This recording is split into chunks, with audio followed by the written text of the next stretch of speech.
Bonsoir et bienvenue donc à cette première conférence de la saison d'Université Populaire, conférence organisée ce soir en partenariat avec l'atelier bioéthique de notre MJC. C'est une nouveauté. La soirée, après l'introduction du président, se déroulera en 5 temps. Une introduction du sujet, j'essaierai de faire rapide, une intervention de 40 à 45 minutes de notre invité, Nadia Aubin, intervention qui sera filmée, comme l'a dit le président, et que vous pourrez retrouver en ligne à partir de notre site. Nous passerons ensuite une vingtaine de minutes avec Pierre Dubois et Jean-Pierre Meillan, nos deux témoins de la soirée. Et puis, pendant 30 minutes, vous aurez la parole. Et pour ce faire, vous lèverez la main et vous attendrez d'avoir le micro sans fil pour pouvoir vous exprimer. Et le 5e et dernier temps, ce sera autour du verre de l'amitié et de quelques cacahuètes. Nous pourrons continuer l'échange de ce soir. Nadia Aubin, vous êtes diplômée en sciences politiques et d'un 3e cycle de sciences de l'information et de la communication.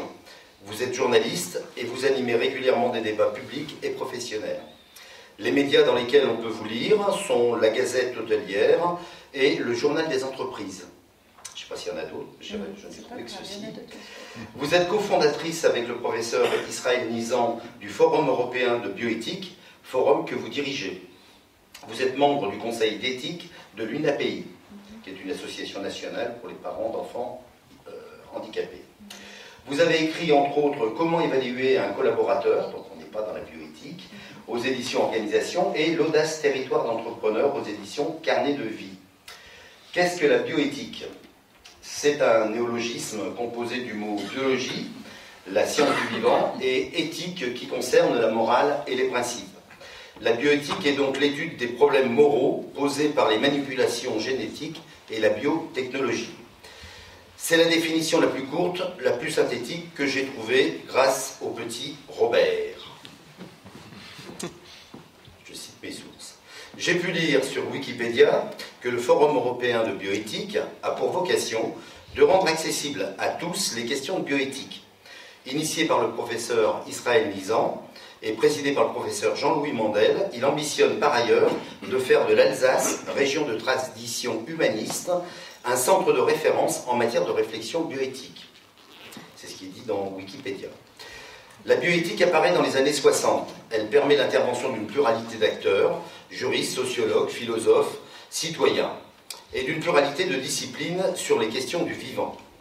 Malgré ses 56 années d'existence, la bioéthique reste éloignée des débats publics, on peut le regretter, alors que tous, nous sommes confrontés, exposés aux enjeux de bioéthique. Elle questionne depuis la conception de l'être vivant jusqu'à sa mort. Elle interroge le vivant de sa naissance à sa mort. Elle pose des questions sur les hommes, au sens large, les hommes reconstitués, réparés, augmentés. Elle transcende des champs aussi différents que les conceptions matérielles, le rapport au physique, les conceptions philosophiques et ou mystiques. Elle se trouve depuis sa création impactée par l'évolution scientifique et questionnée à chaque évolution médicale. Ainsi, les réflexions bioéthiques secouent nos consciences, nos croyances, nos philosophies, à la vitesse vertigineuse qui conduit la science vers sa perpétuelle évolution. Elle interroge les champs du possible, du toléré, de l'interdit. Elle pose des questions au sujet du développement de la biomédecine et des technosciences. On peut distinguer 2 orientations principales de la bioéthique. L'une davantage descriptive s'appuie sur la philosophie morale, vise à éclaircir les choix éthiques et les valeurs présupposées par ceux-ci en écartant les arguments contradictoires. L'autre est davantage prescriptive, elle recherche les normes morales qui sont applicables aux sciences du vivant, y compris la médecine. Elle propose certaines règles et certaines postures face à d'éventuels dilemmes. La prise en compte des droits de l'homme par le monde médical, la création d'organisations internationales attachées à la santé et au vivant a créé une certaine convergence pour la création de la bioéthique après la Seconde Guerre mondiale. Le Code de Nuremberg de 1947, rédigé à la suite des expérimentations perpétrées par les nazis sur les cobayes humains, en a peut-être été le premier acte. La bioéthique n'est pas opposée au médical. Elle a permis de légitimer l'opposition et la résistance des médecins envers des pratiques autoritaires ou des États non démocratiques, comme la déclaration d'Hawaï en 1977 de l'Association mondiale de psychiatrie en matière d'internement psychiatrique pour des motifs politiques. Elle a toujours, depuis sa création, permis le débat face aux progrès scientifiques. Les plus récents, sur la procréation assistée et la fin de vie, ne sont pas terminés. La bioéthique se heurte parfois au monde économique, à ce désir qu'ont certains grands groupes pharmaceutiques à faire évoluer tel ou tel type de traitement. Elle permet de temporiser certaines avancées. La bioéthique n'est pas la chasse gardée d'élite. Bioéthique, un champ à partager, c'est le thème de ce soir, et je vous laisse la parole, Nadia Aubin. On va peut-être l'applaudir. Merci, et puis merci pour ce tour d'horizon. J'aurai 2-3 petites rectifications, je les ferai au fur et à mesure. Hein. Et en tout cas, merci à vous toutes et tous d'être là, parce que je me dis, il pleut, il fait moche, c'est difficile de se garer, franchement, voilà, merci, très sincèrement. Et merci aussi aux organisateurs. Bien évidemment, j'étais en contact avec Madame Limantet, mais je sais que derrière, il y a toute une équipe, il y a aussi une volonté, il y a aussi un projet. Et donc, merci aussi à ceux qui nous accueillent là ce soir.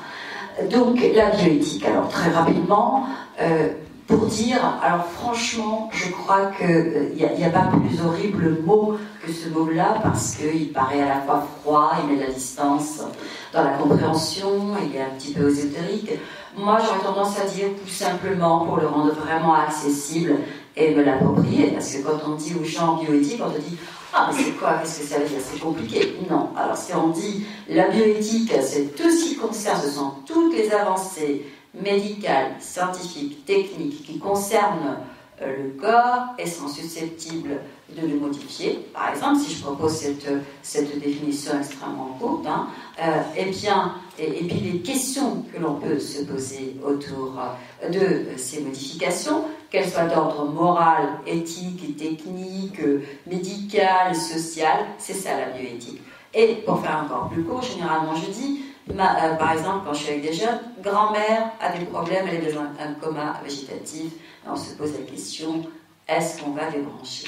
Ça, c'est un sujet de bioéthique. Et c'est un sujet qui est concret. Et je pars toujours des sujets concrets. Voilà. Parce que c'est vrai qu'avec les définitions, la définition, souvent, elle met de la distance pour comprendre, au lieu de rapprocher la personne du sujet. Donc, tout simplement, ça c'était en petite introduction. J'aimerais aussi dire que ce soir, vous voyez là une jeune femme, Julia Georg, qui m'accompagne.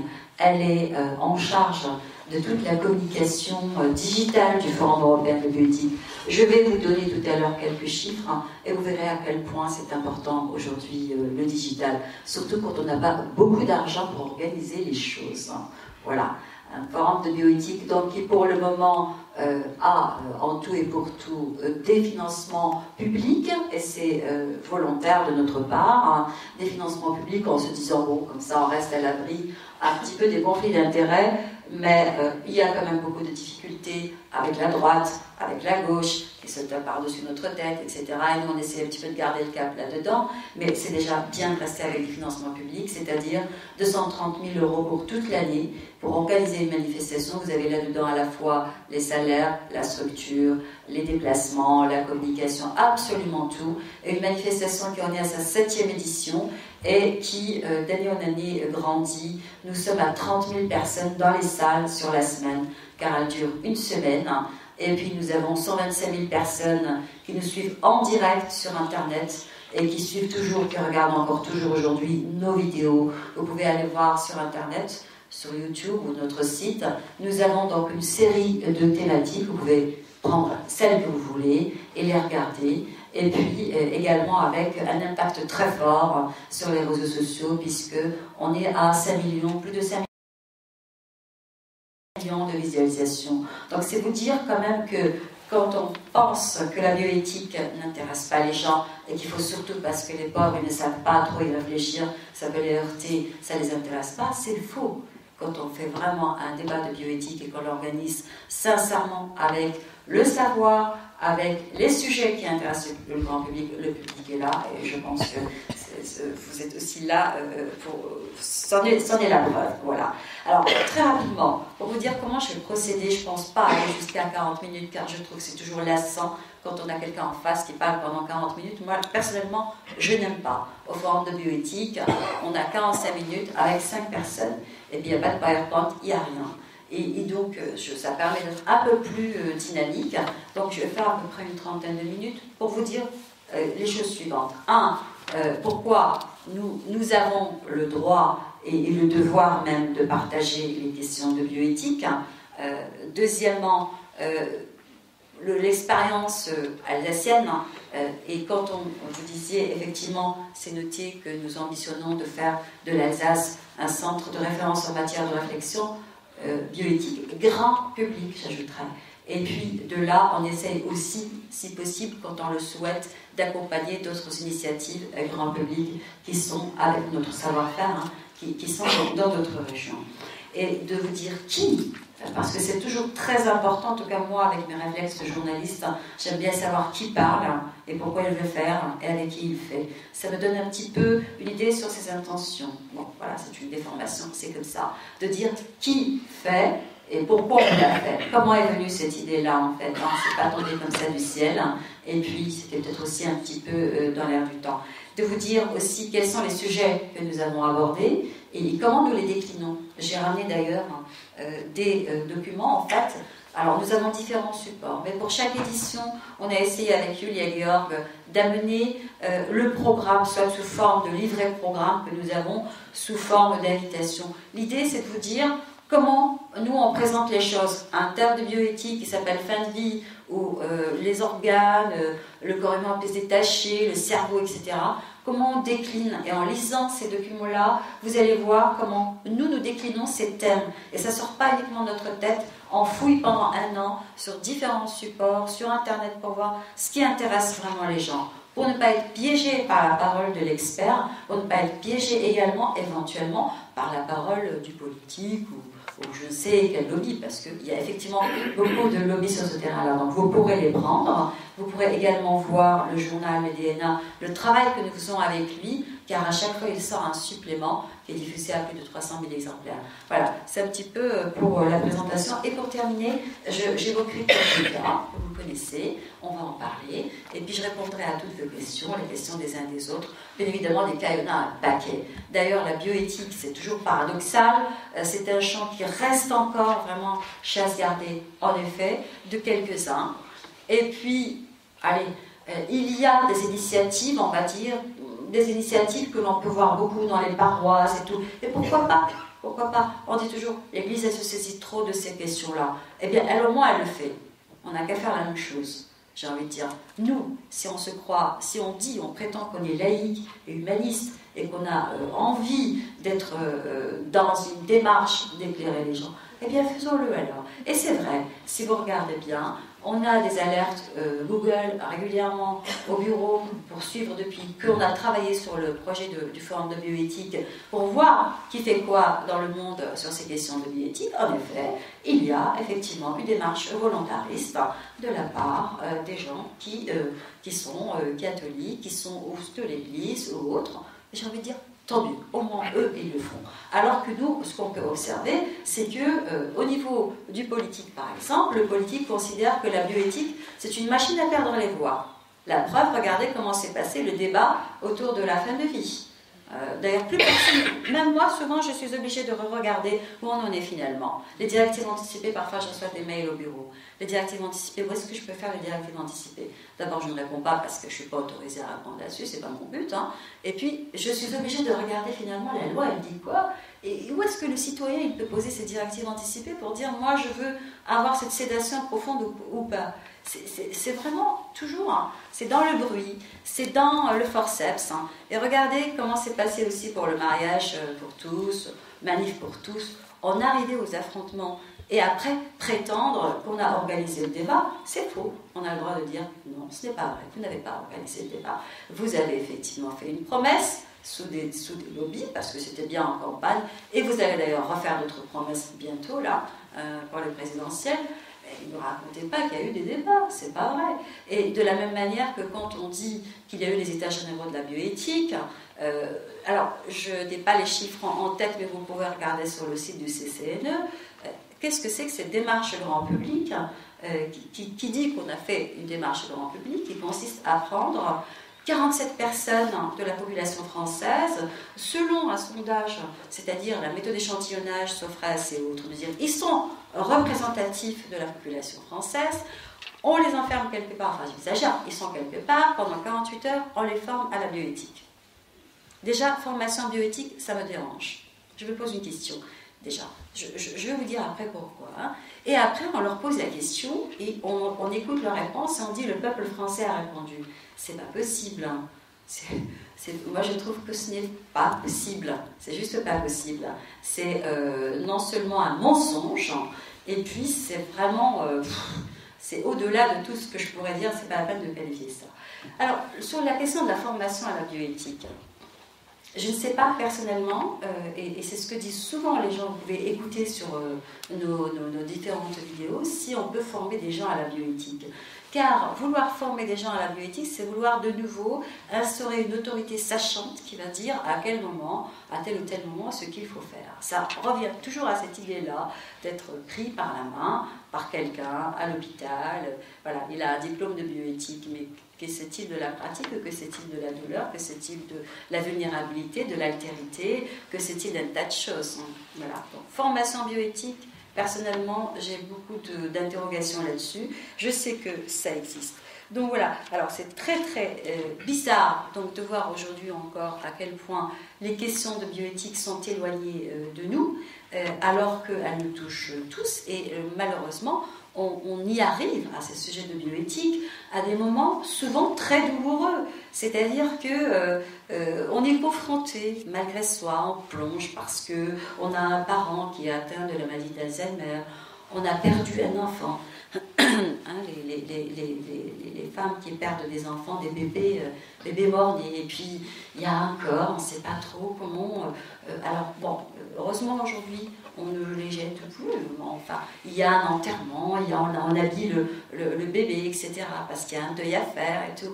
Et généralement, c'est là, un jour arrive dans notre vie personnelle un sujet qui en réalité relève du champ de la bioéthique. Et puis, on a tout à découvrir, tout à penser rapidement. C'est-à-dire qu'on n'a pas... il nous manque des informations, par exemple. Il nous manque un échange d'expériences. Il nous manque de savoir ce qui se passe en nous. Il y a des choses qui nous traversent qui sont de l'ordre de la croyance, de la religion, de l'histoire personnelle. Et c'est toujours... Enfin, c'est pas toujours simple d'élever les chevaux entre ce qui est de l'ordre de l'information, du savoir, de ce que je crois, mais de ce qui est de l'ordre du dogme, de ce qui est de l'ordre de mon engagement, du militantisme. Donc c'est toujours très intéressant de pouvoir partager avec les autres, avec des retours d'expérience des autres, sur ces sujets-là, pour que le moment où ça se passe, ou le moment où je suis confrontée à ça, je puisse me dire, ok, voilà.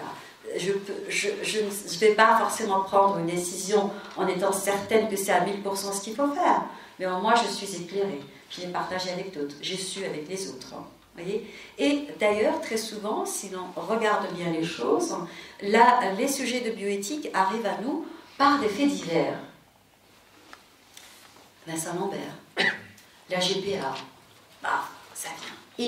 Et là, en fait, et c'est là où l'opinion ne sait plus vraiment qu'est-ce qui se passe. Et on dit, et c'est là où on découvre aussi que, il y a des lois qui existent ou des lois qui manquent. Et souvent, on va avoir aussi des tentatives de légiférer très vite pour apporter aussi une solution. Quoi qu'il en soit, si vous voulez, il se passe tout de même, c'est ce que j'appelle le paradoxe, c'est que des sujets qui nous concernent dans notre corps, qui concerne la cellule familiale, qui concerne ce qu'on appelle, et qui doit être absolument non négociable, la dignité humaine, l'humain tout simplement, ça ne doit pas se négocier. Et sur ces sujets-là, on n'est pas du tout interrogé. Alors qu'on nous fait... Il y a beaucoup d'argent qui est, par exemple, dépensé pour organiser des rencontres autour des plans, comment sauver l'emploi. Alors, plus personne ne on ne sait pas très bien comment on va sauver l'emploi, sur les questions énergétiques, des plans, des programmes nationaux. Mais sur ces sujets-là, non. Alors que tous les jours, il y a aussi sous nos yeux des avancées fulgurantes dans le domaine scientifique, médical, et qui nous touchent également, et qui modifient beaucoup de choses dans la société, et même dans le corps humain, et on n'en discute pas. Alors ça, c'est assez troublant. Je pense, et nous pensons, nous, au Forum de bioéthique, c'est parce que il y a peut-être encore, nous avons encore peut-être en France, une certaine culture paternaliste. On croit que le public, on ne peut pas dire le peuple, n'est peut-être pas encore à la hauteur de ce niveau de réflexion. On pense peut-être qu'on peut toujours amener, c'est ce que j'appelle un peu une réflexion un peu paternaliste. Et lorsque nous avons d'ailleurs lancé le Forum européen de bioéthique, il y a eu beaucoup d'opposition de gens qui ont l'habitude de porter les sujets de bioéthique. Après, nous les avons invités, ils sont contents de face au public, donc tout ça est très très apaisé. Voilà. Et ce qui est intéressant aussi dans les questions de bioéthique, c'est qu'on y croise, donc, comme le disait monsieur tout à l'heure, des choses, c'est là où on découvre ce qui est permis, ce qui n'est pas permis, ce qui est écrit, ce qui reste à écrire. Et oui, on découvre aussi que même sur des sujets complexes, que sont ces sujets de bioéthique où très souvent on n'a pas de réponse, eh bien, le législateur doit légiférer parce que lui, il est quand même, on lui demande, par le politique et nous-mêmes, la société, de trouver une solution et d'être clair sur ce qui doit être permis de faire ou pas. Après, moi, ce qui m'intéresse, toujours peut-être parce que je suis un petit peu tordue dans ma tête, c'est de dire qui fait les lois, avec qui, avec quel éclairage, les éclairages de qui. Et cette loi-là, qu'est-ce qui est dit, qu'est-ce qui n'est pas encore dit, vers quoi elle mène, etc. On prend la question de la sédation profonde, on va en parler tout à l'heure. Par exemple, je n'ai toujours pas compris quelle est la frontière entre la sédation profonde et l'euthanasie passive. Ça ne veut pas dire que j'ai raison, je vous le dis sincèrement, je partage avec vous, je réfléchis à haute voix. N'oubliez pas, nous on n'aime pas imaginer qu'on apporte une parole comme ça, on sait tout. Alors, non, on se questionne ensemble. C'est vrai que moi, je n'ai toujours pas compris la frontière. Partant de là, je me dis, waouh, il y a eu déjà un film qui s'appelle Soleil Vert, ça me rappelle quelque chose. Est-ce qu'un jour on va peut-être arriver, puisque d'ailleurs François Hollande avait affolé les parents des personnes qui sont dans un état végétatif chronique, mais néanmoins qui réagissent à des stimuli parfois, qui ont les yeux qui s'ouvrent, etc. Parce qu'il avait dit on va médicaliser la fin de vie. Et ça, c'était pendant les vœux en plus. Bonne année. Et tout le monde s'était affolé parce que tout le monde pensait qu'on allait, ça y est, arrêter, débrancher toutes ces personnes-là. Alors, voilà. Qu'est-ce que c'est que la sédation profonde ? Et puis, quelle est la frontière avec l'euthanasie ? Est-ce que passive ? Qu'est-ce que c'est que la médicalisation de la fin de vie ? Ce sont des questions moi, j'aimerais bien qu'on les pose et qu'on en discute. Et puis, est-ce qu'un jour, peut-être que je ne sais pas dans quelle société nous serons dans une génération, 2, 3 générations. Est-ce qu'on va peut-être avoir la tentation d'organiser une sédation profonde, très douce, paraît-il, de personnes non rentables ? Pourquoi pas ? Et je ne sais pas, les dictatures ont déjà existé, elles existent encore. C'est pas terrible quand même ce qui se passe sur le globe. Et pourquoi pas des personnes, franchement, qui ne sont pas tout à fait dans la norme. Et puis après, chacun aura sa palette des normes et de ce qui est normal ou ce qui ne l'est pas. Donc, il faut quand même qu'on reste vigilant là-dessus. La loi est passée, parfait, avec ses imperfections, elle apporte des solutions. On a vu le cas, par exemple, du docteur Bonnemaison, qui a pratiqué, je ne sais plus, sédation profonde, en tout cas, qui a aidé à partir des personnes. On s'est posé la question si c'était un acte médical, si c'était de l'assassinat, si c'était autre chose. Donc, il y a un vrai sujet, et celui de la fin de vie. Et c'est quoi la fin de vie ? Quel est le court terme, le long terme ? C'est quoi une personne en stade final, etc. Et puis, comment accompagner ou pas dignement cette fin de vie ? Il y a ceux qui sont pour qu'on ait la possibilité d'avoir un suicide assisté, un DMD et autres. Ils ont leurs arguments, ils ont aussi raison dans leur façon de réfléchir. Mais bon, tout ça n'est pas simple parce que ça croise à la fois un devoir envers l'autre et d'attention, et puis ça croise aussi nos croyances, nos histoires personnelles, etc. Voilà, donc c'est sur ce type de sujet-là que nous travaillons et que nous réfléchissons. Donc je parlais des lois pour en arriver à la sédation profonde, de la même manière que... Alors, vous avez évoqué tout à l'heure la question du monde économique. Alors c'est vrai, ensuite le monde économique c'est nous tous, hein. Même quand on est, par exemple, si on est actionnaire dans une grosse boîte, hein, qui est dans les biotech ou autres, on en fait aussi partie. Voilà. Et là aussi on a, je pense, un regard à avoir. Et ce n'est pas que le monde économique d'ailleurs qui est à regarder avec... peut-être vigilance et un œil de lecture critique sur ce qu'il fait. C'est tout le monde en général, hein, j'ai envie de dire, même quand par exemple vous voyez ce qui sort dans la presse, cette profusion de tests, hein, combien d'orgasmes avez-vous, vous êtes dans la norme ou pas, vous avez dormi comme ci ou comme ça, vous mangez comment, vous êtes bien, pas bien, hop, en face il vous faut tel médicament, il vous faut telle alimentation. Je veux dire, les questions, ces sujets-là, la bioéthique en fait, hein, c'est aussi, c'est vrai, ça vient croiser aussi un marché très juteux. Et donc, ceux-là même qui nous fabriquent des médicaments pour nous guérir, nous fabriquent aussi des maladies.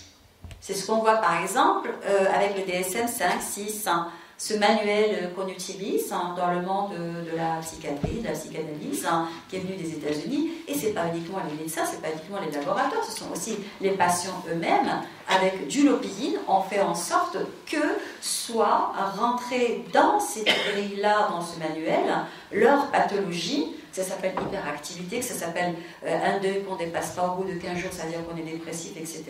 Pourquoi? Parce que quand on fait reconnaître une pathologie, ça permet aussi d'avoir des remboursements, ça permet d'avoir de l'argent en face. Donc, vous voyez, c'est pas très manichéen, hein, ces choses-là, c'est beaucoup plus complexe. Simplement, c'est d'interroger et de dire, tiens, pourquoi on est en train de me bombarder de tests depuis maintenant les 6 dernières années Waouh. Et en face, toujours des solutions. On biologise les états d'âme, les humeurs. Et si bien que si vous avez, par exemple, un deuil qui dure, je ne sais pas moi, 3 semaines, soit vous êtes dans la normalité ou pas, de toute façon, il vous faudra toujours des molécules, il vous faudra toujours aller voir un médecin, parce qu'à coup sûr, vous n'êtes pas très très normal. Et nous qui avons abordé ce sujet-là pendant 1 an sur le normal et le pathologique cette année, on a bien vu, en tout cas au forum de bioéthique, combien la frontière est émouvante, y compris dans le temps. On peut être, par exemple, aujourd'hui, on va dire, voilà, je réponds à la normalité, travail, ceci, cela. Je sors, je tombe, j'ai un problème, hein. Eh bien, je serai dans l'altérité, dans la vulnérabilité, je ne serai plus dans la normalité. Voyez-vous? Donc, tout ça est également toujours à examiner, toujours à interroger. Alors, il y a aussi un sujet qui est en train de venir avec force, hein, qui est celui, nous y sommes en fait, c'est pas vrai, il ne vient pas avec force, nous y sommes, nous le découvrons. Je crois que c'est celui de transhumanisme, convergence NBIC, hein, nanotechnologie, biologie, l'informatique et les sciences cognitives. Ok. Alors, en fait, me semble-t-il, de l'analyse que je fais, c'est que la mienne, hein, c'est qu'il y a une sorte de sursaut à partir du moment où le fameux jeu de Go a eu lieu, où l'homme a été battu par la machine. Et du coup, on en parle un peu beaucoup, des algorithmes, partout ça sort, et on découvre en fait qu'il y a déjà des métiers, par exemple, qui disparaissent parce que les algorithmes les ont remplacés.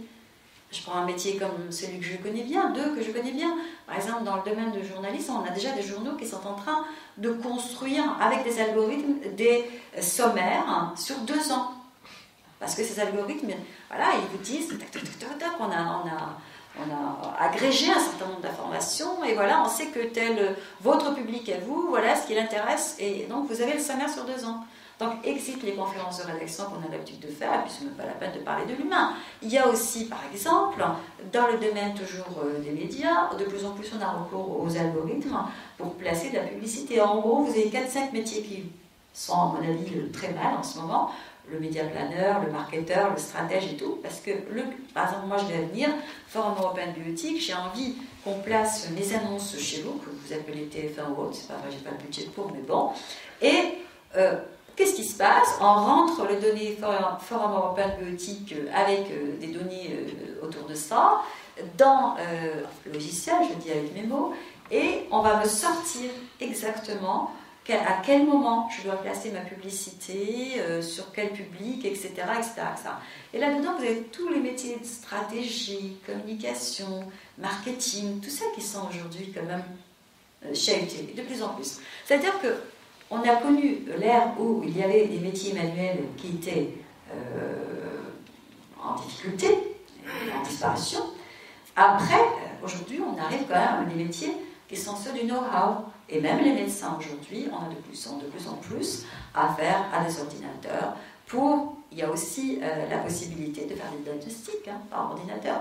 Donc voilà. En tout cas, sur ce terrain-là, je veux dire que tout ça pour dire que ça existait déjà, c'est pas nouveau, mais j'ai le sentiment que le fameux jeu de Go qui est venu, il est venu un petit peu réveiller les consciences, et depuis il y a vraiment énormément de choses, des émissions, des articles et tout, mais depuis un moment déjà il y a des gens qui réfléchissent là-dessus et qui s'en inquiètent parce qu'ils disent que cette convergence NBIC, elle va conduire in fine à réécrire le génome humain. C'est-à-dire qu'on va rajouter dans ce qui est naturel, l'écriture, la grammaire naturelle on va dire, quelque chose qui est mathématique. Donc on va construire quelque chose d'autre. Et ça veut dire que là, peut-être pour la première fois dans l'humanité, on est en train de toucher à l'évolution de l'être humain, à rompre peut-être avec l'évolution darwinienne, biologique. Et après, on va nous se poser plein de questions. On se dit, d'accord, ok, on a compris, mais alors, quel être humain on va fabriquer? Mais qu'est-ce qu'on va faire avec cet être humain? Est-ce qu'on va fabriquer des êtres humains qui sont peut-être pour des causes, comme on voit dans les films, la science-fiction, aujourd'hui la réalité dépasse la science-fiction, des êtres humains peut-être pour des causes bien précises, pour faire les guerres, d'autres pour faire ceci et cela. On y a le droit de se poser toutes ces questions-là, et puis se pose également toute la question de l'accès aux soins, qui est primordial quand même. Quel type de médecine? Quand vous écoutez les transhumanistes, ils sont très très optimistes, ils vous disent que de toute façon, pour le moment, on va avoir, avec tout ce qu'on est en train de préparer, comme soins, comme médicaments, etc., comme technologie pour améliorer l'être humain, on n'est plus dans la réparation, dans l'amélioration et l'augmentation, y compris en incorporant donc des nanotechnologies dans le corps humain. Et vous dites, oui, pour l'instant c'est cher, mais vous savez, après ça va faire le bonheur de tout le monde, parce que de toute façon, comme pour les molécules, les prix vont baisser et donc tout le monde y aura accès. Et on prolongera ainsi la durée de vie de l'être humain. Il y a ça qui est vraiment très important aussi dans cette idéologie, c'est la mort de la mort, comme pour reprendre le titre de Laurent Alexandre. C'est l'idée de repousser au maximum les frontières de la mort. Après, on peut se poser la question, est-ce que repousser les frontières de la mort, c'est ça qui va garantir le bonheur de la personne? On ne sait pas trop. Et puis, dans quel état serons-nous quand même? C'est-à-dire qu'on peut toujours repousser, mais dans quel état? Voilà. Et ça, il y a quelque chose aussi qui est en train de se construire là, d'ailleurs nous que nous allons aborder en 2017, puisqu'on va consacrer toute la prochaine édition du Forum européen de bioéthique à ce sujet-là, sur le transhumanisme. Voilà. Alors, tout simplement, je vais après vous dire qui fait quoi, qui on est, quoi, enfin, de bioéthique et pourquoi on fait les choses. Sur la question de bioéthique, moi aussi au départ, j'avais, comme tout le monde, en étant qu'un être humain, des idées, et puis c'était très rassurant d'avoir mes opinions sur certaines choses. J'avais réglé des dossiers en gros. Et donc, si vous voulez, sur la famille, la procréation, etc., même sur l'adoption des enfants, des idées très claires. C'était très rassuré, très clair dans ma tête. Et puis, c'est vrai qu'à force de côtoyer les questions de bioéthique et d'y être tout le temps, eh bien, je ne suis pas claire du tout. Je ne sais plus. Ce que je peux dire, c'est qu'on sort des questions ou de rencontres en bioéthique en n'étant pas du tout avec les mêmes certitudes. On voit tout ce qui est possible, mais on n'a pas les mêmes certitudes. Néanmoins, ce qui est fondamental, c'est que, quelle que soit la décision que j'aurai à prendre un jour, me concernant ou concernant mes proches, et d'ailleurs que j'ai eu à prendre l'année dernière avec mes beaux-parents, quelle que soit la décision, je l'ai faite d'une façon éclairée. Je savais, quand ils ont eu la maladie d'Alzheimer, quand ils ont eu des problèmes bien spécifiques, je savais exactement ce qu'il fallait faire, au moins à quelle porte toquer, et puis ce qu'il ne fallait pas faire, ce qu'il fallait refuser. C'est-à-dire, par exemple, refuser que ces personnes-là, qui me paraissent absentes, de les considérer comme étant absentes à la vie, par exemple. Et cela m'a aidé à imposer que cela aussi soit la règle dans la façon de les soigner et de les regarder. Vous voyez ? Donc, au moins ça change. Moi, je fais part de cette expérience personnelle. C'est juste pour dire qu'on arrive avec des convictions, et même le professeur Israël le dit, et on sort avec pas du tout les mêmes convictions, complètement changées dans nos façons de concevoir les choses. Donc, voilà, ce que je voulais dire, c'est que j'ai donc l'impression qu'il n'y a pas de bonne solution, mais je sais, au moins je sais, ou partiellement, parce qu'il faut aussi rester humble. J'accepte le paradoxe de mon assentiment, c'est-à-dire par exemple sur la question de la sédation profonde. Ok, je me dis encore aujourd'hui ça plutôt que la décrépitude, plutôt que, ou comme disait Steiner, c'était avec Laura Adler, il disait il est inconcevable que l'on puisse garder en vie malgré ceux qui n'ont plus pour seul espoir que de quitter cette vie. Cela me semble un sadisme affreux. On a tous vu des gens dans cette situation-là. Donc, au moins, voilà, j'ai un assentiment envers cette loi, envers ce qu'elle me permet de faire, tout en n'étant pas du tout d'accord quand elle me raconte que les personnes qui reçoivent ce cocktail de médicamenteux qui les met en sédation profonde ne ressentent rien. Je ne sais pas. Car nous avons eu, par exemple, l'expérience de personnes. Angèle Liebi, vous pouvez regarder sur internet, elle est alsacienne, elle est tombée dans un coma profond, elle est revenue à la conscience, et c'est une personne qui était comme emprisonnée dans son corps, elle ne pouvait pas bouger, ne pouvait rien dire, mais elle ressentait tout, le froid, la façon dont on la traitait, elle entendait tout, elle criait, mais elle ne pouvait pas bouger. Elle était dans un coma. Et puis un jour, on décide vraiment de la débrancher. Et puis la petite fille, enfin, ce qui se passe, je sais pas, il s'est passé la chose suivante, c'est qu'elle a eu une larme qui a coulé, et sa fille dit non, papa, maman elle est en train de pleurer. Le médecin lui dit ce n'est pas possible. Et le père, qui était, je crois que c'est un monsieur qui est quand même dans la police, il veut quand même vérifier, donc il est allé regarder effectivement. Et ils ont décidé, bon, ils ont tout arrêté, tout le protocole, et du coup, elle est revenue à la vie, pour le dire avec mes mots, de néophyte, elle a fait un livre où elle explique ça. Donc, prudence quand même sur ces personnes qui sont dans cet état-là, que ressentent-elles, comment sont-elles, etc., etc. Ce qui pose la question de la frontière de la mort, d'ailleurs. Est-elle cérébrale, est-elle autre chose? Tout ça aussi, c'est à interroger. Vous avez un Steven Lawrence en Belgique qui est en train de travailler là-dessus et qui va jusqu'à essayer de... comment dirais-je, il travaille sur les morts imminentes, des personnes qui sont parties, qui sont revenues, des personnes qui étaient données pour vraiment perdues. Lui, il les récupère, avec, bien sûr, quand les parents ont les moyens de les amener aussi en Belgique, et il travaille sur eux, c'est-à-dire pour voir, c'est ça son truc, c'est de voir où est la frontière de la mort. Et puis, d'écouter les récits qui sont donnés par ces personnes qui sont parties ailleurs. Vous avez aussi un Jean-Jacques Charbonnier, qui était un médecin anesthésiste réanimateur, qui a énormément travaillé là-dessus. Voilà, donc c'est à voir. Donc j'accepte le paradoxe de mon assentiment, j'accepte que la société, ou plus exactement le droit, j'accepte que la société, pardon, plus exactement que le législateur, a tranché sur cette question-là à un moment donné, parce qu'il doit trancher, et que je ne vais pas lui en vouloir, hein, c'est idiot, il fait son job, quoi, hein. Il fait son job avec d'autres qui sont des élus, etc. Et que cela peut avancer, ou changer, ou évoluer. Donc je me donne le devoir aussi d'interroger la loi et de ne pas la prendre pour argent comptant. Et d'imaginer qu'elle puisse également évoluer. Et puis, je reste vigilante sur ces questions et je m'accorde le devoir d'interroger absolument toutes les pratiques, ce qui nous dit, etc. Voilà. Donc ça, c'est ce que nous essayons, en fait, un petit peu la philosophie qu'on essaye de faire passer à ce Forum européen de bioéthique que nous avons créé. Alors, qui parle? Donc, me concernant, vous avez eu une présentation, mais juste pour vous dire, enfin, je crois que pour qu'une initiative comme ça sorte et qu'elle ait lieu, il faut avoir l'honnêteté de dire qu'il y a du militantisme derrière. Je ne savais pas que je faisais du militantisme, mais je vois maintenant que je le fais.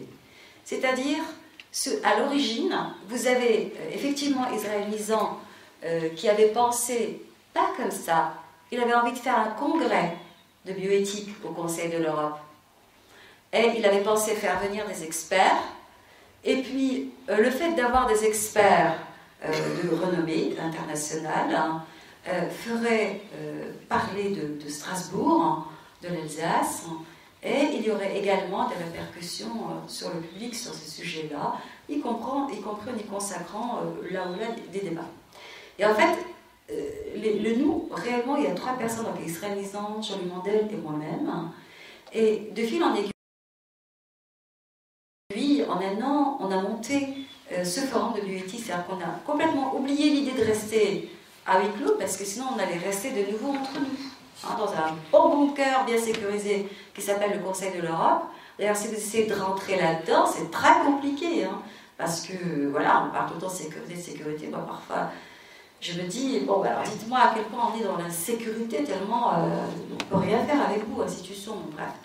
Et donc, de fil en aiguille, on est arrivé au forum de bioéthique au bout d'un an, en mettant en concept, chacun en menant sa part de l'être.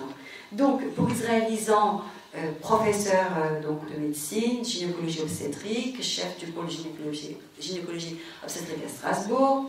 On sait aussi que c'est quelqu'un qui est très présent avec des engagements sur la scène médiatique, mais pas que, hein, parce qu'il va sur le terrain, sur des questions qui sont relatives à la fertilité, le droit des femmes, l'accès à la pilule contraceptive, enfin à la contraception en général. Il s'inquiète beaucoup de la recrudescence des avortements, etc. Et c'est quelqu'un aussi qui produit du texte, une pensée. Par exemple, j'ai en tête un livre que personnellement j'aime bien de tout ce qu'il a écrit, c'est Nouvelle Humanité, avec Jean-François Mattei, et c'est sorti aux éditions LLL, Les liens qui libèrent. Et ce livre est une émanation d'une conférence inaugurale qu'il a faite au Forum européen de bioéthique à Strasbourg en ouverture, car on a toujours l'habitude de faire une ouverture avec une conférence avec lui et quelqu'un d'autre. Et puis, il y a peut-être plus discret, mais absolument remarquable, hein, il y a Jean-Louis Mandel, le professeur Jean-Louis Mandel, un éminent généticien, le professeur Jean-Louis Mandel qui a beaucoup travaillé et fait des découvertes très importantes dans le domaine de l'X fragile, tout ce qui est, en fait, des gènes qui sont, lorsqu'ils ont muté, des responsables de malformations, voilà, des maladies mentales et même de muscles, de problèmes de muscles. Donc c'est quelqu'un qui est à la fois dans la recherche, mais il est également dans l'application, c'est-à-dire qu'il a également construit, il a élaboré des tests à l'usage des hôpitaux, des médecins, et c'est quelqu'un qui a comme ça, il a à la fois un regard critique, hein, et par sa discipline, la génétique, il embrasse diverses disciplines, hein, et puis il a également, pour lui, de ne pas être uniquement dans la recherche, d'être également sur le terrain, auprès des patients, dans les CHU, etc. Et puis, pour ma part, donc journaliste, il y avait effectivement ces journaux-là, il y en a d'autres, hein, essentiellement dans le domaine économique, toute ma carrière quasiment là.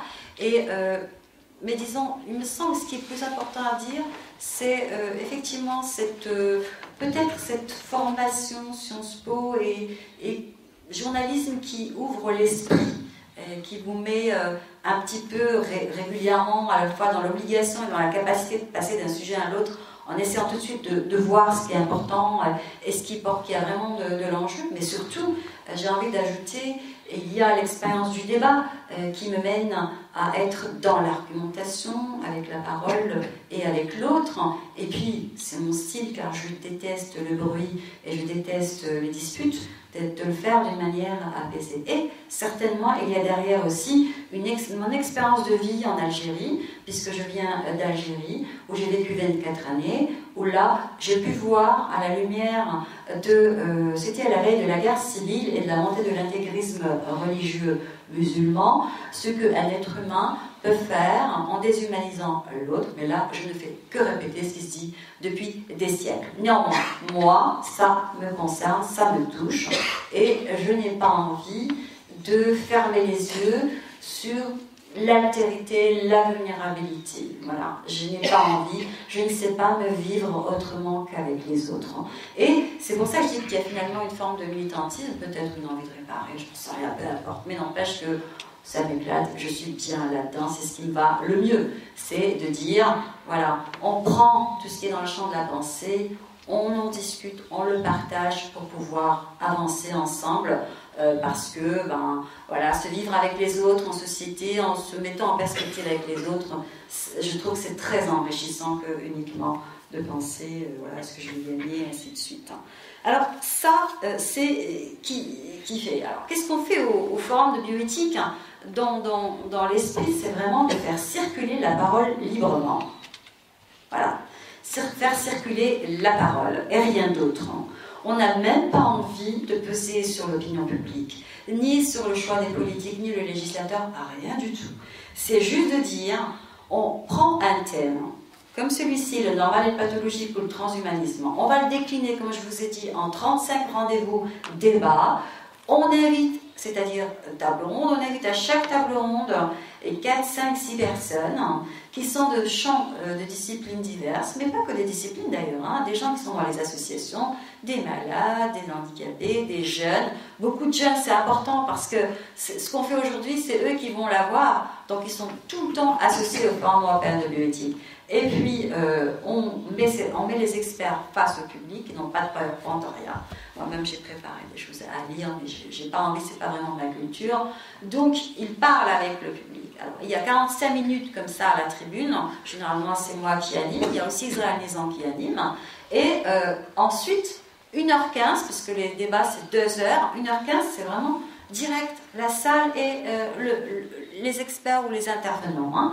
Et ça se passe très très bien, c'est remarquable. C'est, comme je disais tout à l'heure, il y a ces 1000 personnes à chaque fois dans les salles. Vous pouvez voir tous ces chiffres-là sur Internet. C'est bien la preuve qu'à partir du moment où on va jusqu'au bout de son engagement, de sa promesse de dire on va pouvoir discuter, et si on va aussi au bout de l'engagement de dire on va discuter, donc on met de côté tout ce qui est jargon d'expertise, tout ce qui est parole, langue de bois, et tout ce qui est simulacre de débat avec des en fait, souvent un langage qui est truffé d'éléments de langage. On parle, on se dit finalement qu'est-ce qu'il m'a dit ou qu'est-ce qu'elle m'a dit, voilà. Donc si vraiment on laisse tout ça de côté, on y arrive. Alors, quels sont les sujets de bioéthique?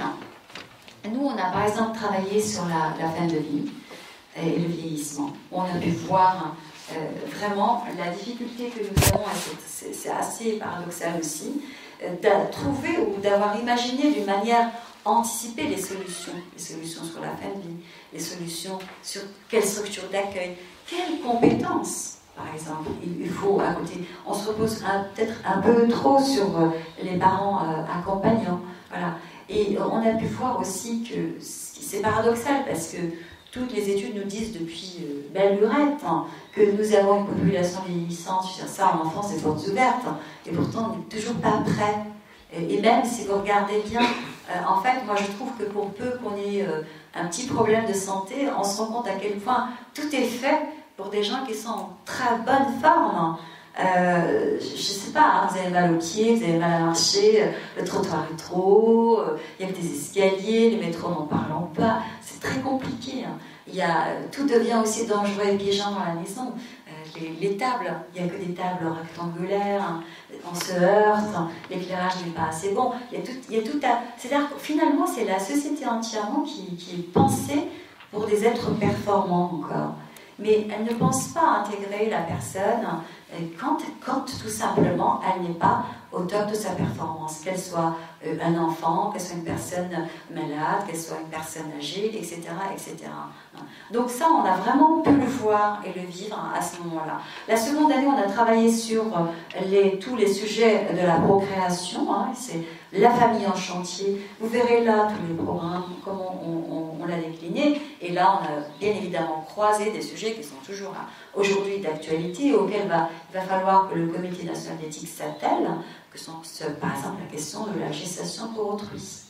La gestation pour autrui, oui, ça peut être une solution, mais oui, il y a aussi des problèmes quand on voit à New Delhi ou autre des femmes qui sont, voilà, comment on peut appeler ça, qui sont dans des hôtels et qui sont là à porter pendant des mois et des mois des bébés, les bébés d'autres personnes. C'est pas beau de dire non, je n'oserais pas dire ce jeu de mots qui est trop mauvais, mais voilà, c'est plus des êtres humains, ce sont des productrices d'enfants, et dans quelles conditions?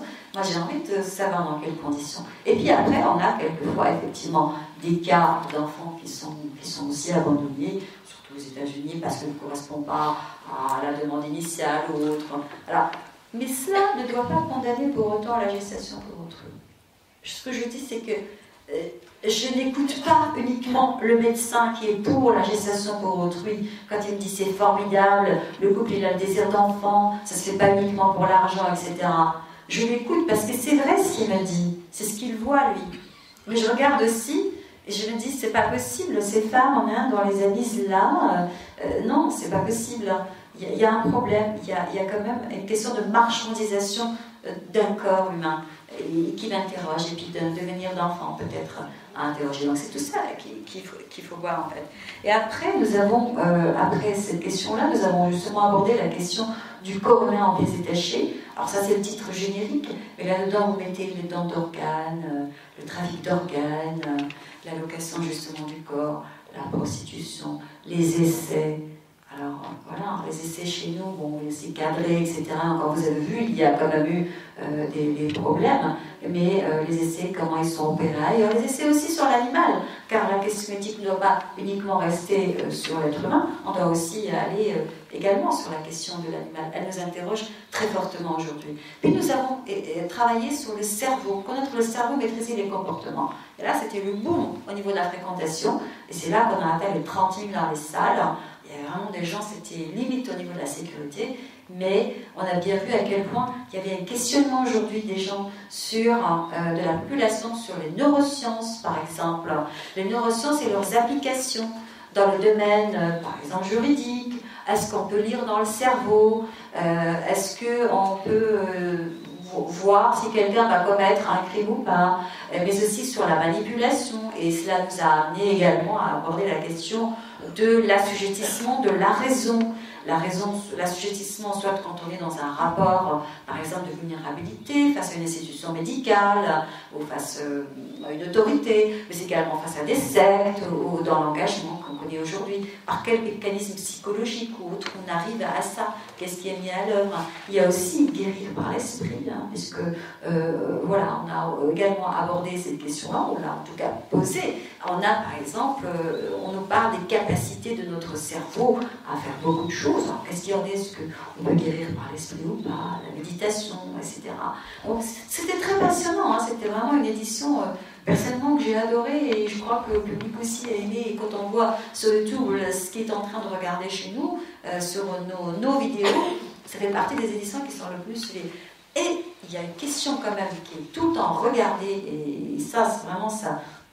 Ça dit à quel point il y a une interrogation dans la société, c'est quand même celle de la mort. Régulièrement, moi, quand je regarde les statistiques avec Julia Georg, qu'est-ce qu'on regarde? Parce qu'on veut voir qu'est-ce qui intéresse le public. Hein. Il y a toujours la question de la mort qui revient, la mort de la mort, ou alors qu'est-ce que la mort, ou alors les frontières de la mort. Il y a quand même dans la société une interrogation là-dessus, peut-être parce qu'on ne trouve plus de réponse dans les religions ou autrement, je ne sais pas. Mais en tout cas, il y a un questionnement là-dessus. Et puis le normal et le pathologique, comme je vous ai dit, on a vu qu'est-ce qui est normal, les grilles, etc. Et puis en 2017, eh bien, ce sera la question du transhumanisme. Et la question du transhumanisme, en nous posant beaucoup de questions. Alors il y aura des choses qui seront très, j'ai envie de dire, rafraîchissantes pour l'esprit, comme par exemple un débat sur la science-fiction et le transhumanisme. Je vous disais tout à l'heure, la réalité aujourd'hui dépasse la science-fiction. Mais on se posera aussi des questions. Est-ce que le transhumanisme c'est un nouvel humanisme? À quoi correspond-il? Est-ce qu'il correspond à peut-être à une recherche d'une religion ou d'autres religions, à la fin des idéologies ou de leur échec, à la fin, disons déjà de l'échec? Donc on va se poser ces questions-là. Et puis en essayant quand même de rester toujours sur le terrain du savoir. Quand je dis du savoir, c'est qu'est-ce qui est vrai, vrai avéré à l'heure actuelle, et non pas de la croyance. Quand un transhumaniste me dit, vous savez, Madame Aubin, demain on va pouvoir partager la technologie le plus largement possible envers tout le monde, etc. Mais demain, qu'est-ce que vous me racontez? Demain, c'est quand? C'est quelle technologie? C'est à quel pays, etc. Donc, la croyance. Après, sans compter une croyance qui peut être peut-être, comme on est dans un sujet d'amélioration de l'homme, d'augmentation de l'homme, peut-être une croyance qui peut conduire, comme je disais tout à l'heure, jusqu'à vouloir le meilleur du meilleur de l'homme. Et puis, les autres, on ne sait pas trop, quoi. Donc, des croyances que peut-être, comme toute croyance, peut parfois aller jusqu'à devenir une croyance eugéniste, meurtrière. Voilà. Donc, toutes ces questions-là, on va se les poser. Voilà. Moi, je vous propose, si vous voulez bien, car quand je commence, ça y va, je vous propose de marquer un temps d'arrêt. Si vous le souhaitez, moi, j'ai préparé un certain nombre de cas de bioéthique que nous avons abordés ou qui font aujourd'hui débat. C'est intéressant de voir, ce qui m'a semblé intéressant, moi je suis toujours sensible à ce que l'on disent les uns et les autres, voilà, de vous rapporter un petit peu ça, ou de répondre à vos questions, ou comme vous voulez. Voilà, je vous remercie de votre écoute.